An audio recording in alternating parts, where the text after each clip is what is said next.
Welcome to the PCOS Fertility Health Podcast. I am your host, Dr. Angela Potter.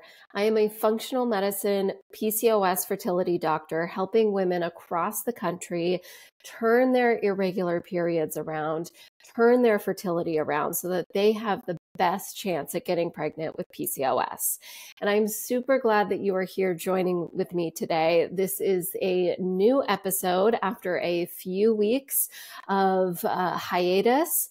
My family and I were going through some big transitions, and so I had some really juicy replays going on, and now I am back at you with a new episode.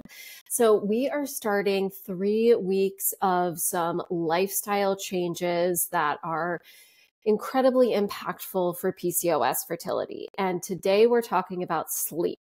So before we jump into that, I want to remind you to be sure and subscribe here so that you stay updated on all the new podcast episodes that are coming your way. Also, next week, I have my PCOS Fertility Masterclass.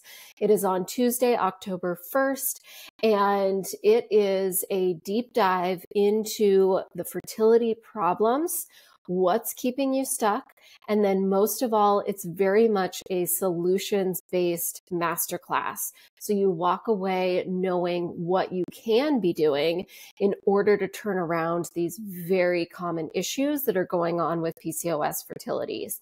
So you can grab your free ticket over at drangelapotter.com/PCOS-class. I will also include that link in the show notes.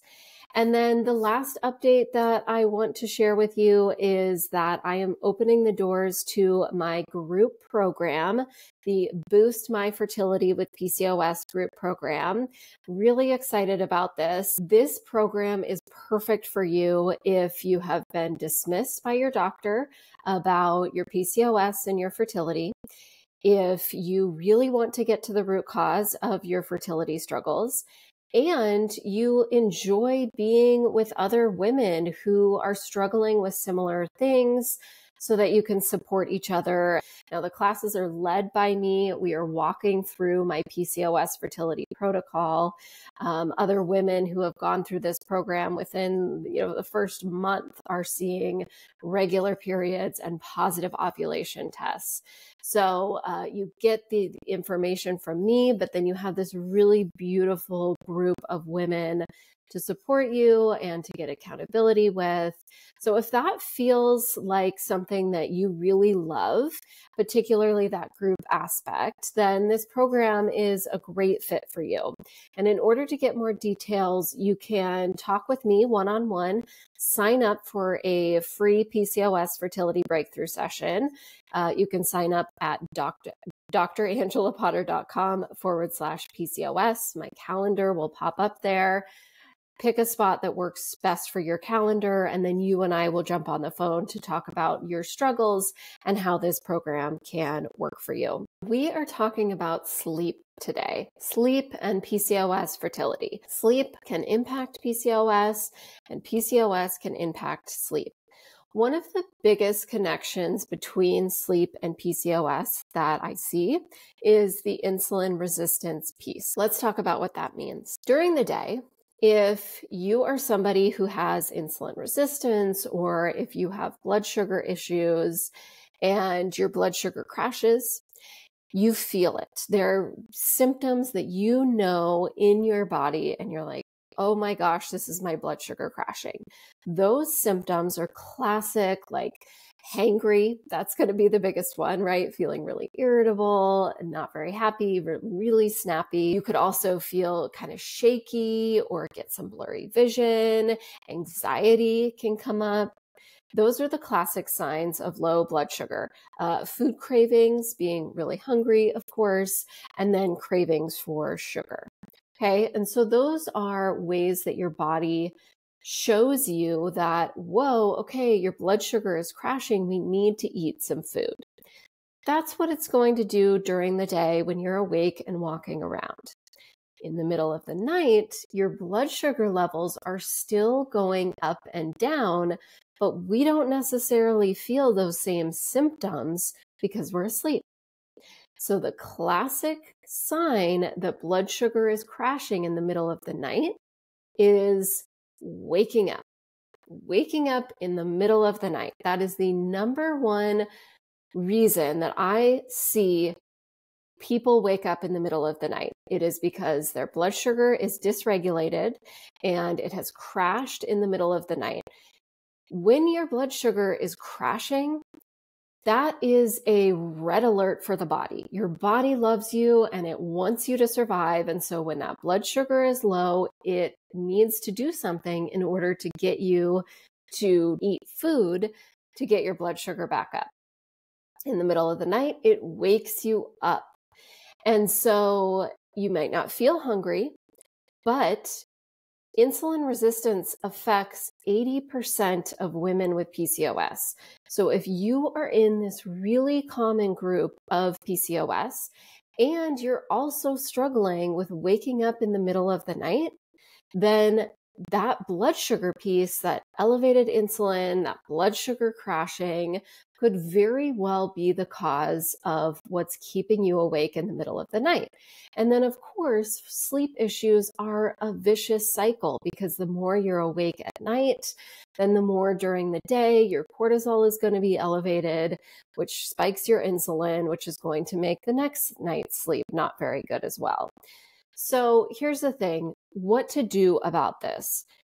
Of course, the bigger picture for optimal fertility is going to be getting balanced blood sugar throughout the day, which is then going to translate to balanced blood sugar and lower insulin at nighttime, helping you sleep through the night. Okay, that's like big picture goals.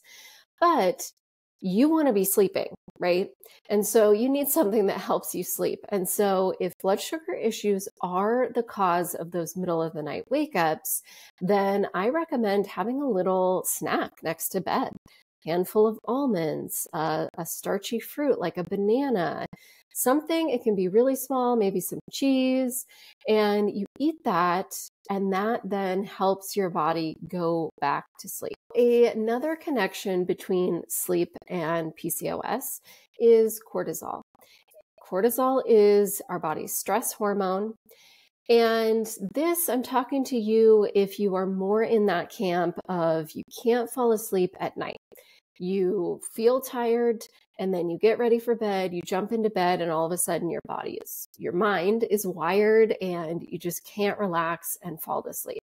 That's a really good sign that your cortisol level is actually elevated at that time of night instead of low. So here's a brief overview of cortisol. Cortisol should be high during the day because that is a hormone, even though it's our stress hormone and it's gotten a lot of bad rap, it's literally a hormone that wakes you up in the morning. It keeps you moving throughout the day. It's a really important hormone that you want it to be at its optimal levels, which is elevated during the day. At nighttime, it needs to drop. Because when cortisol drops, that's when melatonin, your sleep hormone, can rise. And if cortisol stays elevated, then your melatonin can't rise. And so if you are one of those people who you cannot fall asleep at night, your mind is racing, and you're just laying there in bed, then what can you do about that? Now, the bigger picture, again, for optimal fertility is going to be getting those cortisol levels back into regular rhythm throughout the day so that they are falling. And so then your melatonin levels can rise. Okay, so that will be the long-term goal, which honestly, it's usually not like super long. It's an easy thing to fix, but you want to be sleeping like tonight, right? So what I suggest is get a bedtime routine in place. Okay, screens off an hour before bedtime. Try to have maybe a cup of chamomile lavender tea. If that doesn't make you need to wake up in the middle of the night to go pee all the time, you could try a nice soothing bath, maybe even put lavender inside the bath. Make sure the bedroom is very dark. If you can put your hand in front of your face and you can still see your hand, then your bedroom is too light. It's not dark enough. Okay. An eye mask is a really good thing to use in case you don't have blackout curtains or, there's a light on for some reason. eye masks are great. That triggers your brain that it is time for sleep. And so getting your body transition into that sleep mode starts to turn those hormone patterns around. And so if you are somebody who has trouble falling asleep at night, you find that your mind is racing and you can't just calm down, that's going to be an important part of your fertility, is to get that addressed. First, figure out, is cortisol truly the cause of that? And then second, what's a plan to address that to get your cortisol back into regular rhythm? And the reason that's so important for fertility is because when you have dysregulated cortisol or elevated cortisol when it really should be low, then that is pushing more insulin. Okay, again, that vicious cycle. It is increasing testosterone. It can increase your TSH levels, your thyroid hormone levels, which if those get too high, that shuts down ovulation. When it pushes insulin, insulin can shut down ovulation. And so it's important to not overlook these things. Okay. And this is why these lifestyle factors are really important. Do you have a doctor who is asking these questions about this holistic view of your health picture?